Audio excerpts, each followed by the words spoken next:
To begin with, I would like you to imagine that you feel depressed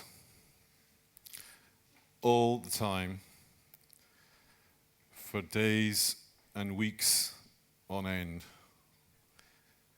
lacking in energy, unable to enjoy the things you usually enjoy, not able to sleep, unable to enjoy your food, unable to think straight, with your thoughts turning to criticism of yourself, the world, and losing any hope for the future. If you had some or most of those symptoms, you would be clinically depressed. If you had all of them, you would be severely clinically depressed. And I think one of the best artistic representations of this state of mind is from the Pulitzer Prize-winning novelist and author William Styron in his book Darkness Visible from 1990. He's no wimp, he's not a waster or a loser. He's someone who suffers from severe recurrent depression, who happens to be a very good author. And he says, during an episode of depression, he felt an immense and aching solitude. I could no longer concentrate, and the act of writing itself became more and more difficult and exhausting, stalled, then finally ceased, describing the lack of energy of someone with depression, the inability to concentrate, and this aching solitude. He goes on, his responses were slowed down. He felt near paralysis, psychic energy throttled back close to zero. Ultimately, the body is affected and feels sapped, drained as well. This is more than a transient mental fatigue. It is a persistent physical and mental state of exhaustion. Most distressing of all the instinctual disruptions was that of sleep. Exhaustion combined with sleeplessness is a rare torture. And he says, mysteriously and in ways that are totally remote from normal experience, the grey drizzle of horror induced by depression takes on the quality of physical pain. This is out with, fortunately, everyday experience. The despair, owing to some evil trick played upon the sick brain by the inhabiting psyche, comes to resemble the diabolical discomfort of being imprisoned. It is a suffocating despair from which it is difficult, if not impossible, to escape. And because there is no escape from this smothering confinement, it is entirely natural that the victim begins to think ceaselessly of oblivion. Death might be welcomed, suicidal thoughts commonplace and potentially acted upon. Now, this condition, depressive illness, sometimes known as melancholia, is surprisingly common. It affects something like 5% of the world's population at any point in time, year in, year out. Slightly higher, as represented in this map, in war-torn countries like Afghanistan, Iran, Sudan, the Middle East. Not, contrary to what you might have heard, particularly high in Scotland or Scandinavia. Around about 5% of the populations around the world at any point in time are suffering from depression of moderate to severe severity.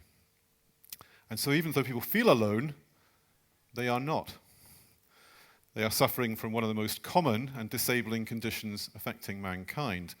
And this is a schematic from the Global Burden of Disease study published in The Lancet a few years ago, conducted by the World Health Organization.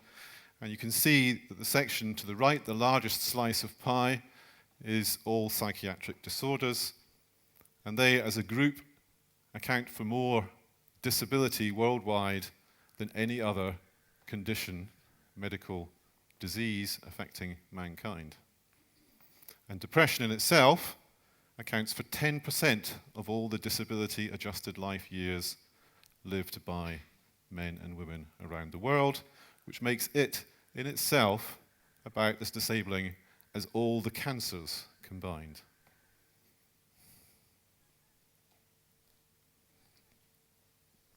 So how come, if it's so common, people think they don't know anyone with depression?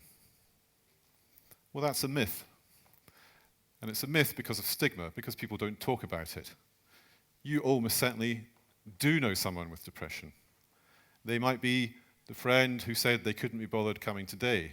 They may be that person that you've dropped out of contact with in the past few weeks or months who doesn't come out anymore. They will be they could be the 1 in 6 people who during an average lifetime will suffer from a clinical depressive illness. And why do they hide away? Why don't they talk about it? Why do we not know who they are? Because they fear, rightly so, discrimination and prejudice. There was a large survey, again published in The Lancet recently, showing that 80% of people who have suffered from depression feel that they have been discriminated against because of their illness. And 1 in 3 of them reported having been actively shunned or avoided by people they knew because of their depression. And it's not surprising if they get reactions like those depicted in this cartoon. You need to stop thinking this way, pull yourself together, buck up your ideas, try a bit harder. Those don't work, they don't help. Depression is not a choice. If people chose to be depressed, they would choose to be undepressed. They would wave the magic wand and make themselves feel better. It doesn't work like that. They're in a rut and they need to get out of it, and they need to be helped out of it. And sometimes even well-meaning phrases, consolations, and so on might not help either. So people might say, well, stop feeling sorry for yourself, or it's not so bad, other people are worse off. Well, as in this website, I like this quote, saying someone can't be sad because someone else may have it worse is about as sensible as saying someone can't be happy because someone else might have it better.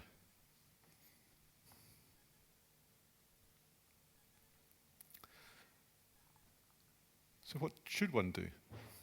Well, the good news is depression tends to resolve. About 40% of people will feel better within 3 months. The average length of a depressive illness is about 6 months, and 80% of people will be better even without treatment within a year.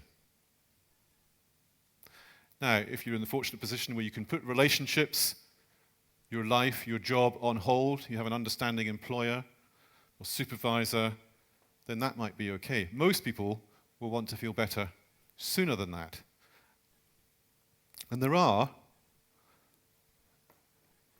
a lot of effective treatments for depression. Antidepressants work, and a whole variety of talking treatments and behavioral treatments get people better and more quickly than spontaneously resolve. So taking an antidepressant doubles your chances of getting better week on week for 12 or more weeks of taking them. They have side effects, obviously, and these can be unpleasant, but they are very effective treatments. They are not addictive. Psychotherapies are, on average, about as effective as antidepressants. They don't tend to have side effects, but you might have to wait a long time to get it, or for that treatment once started to be effective. But generally, it will be effective.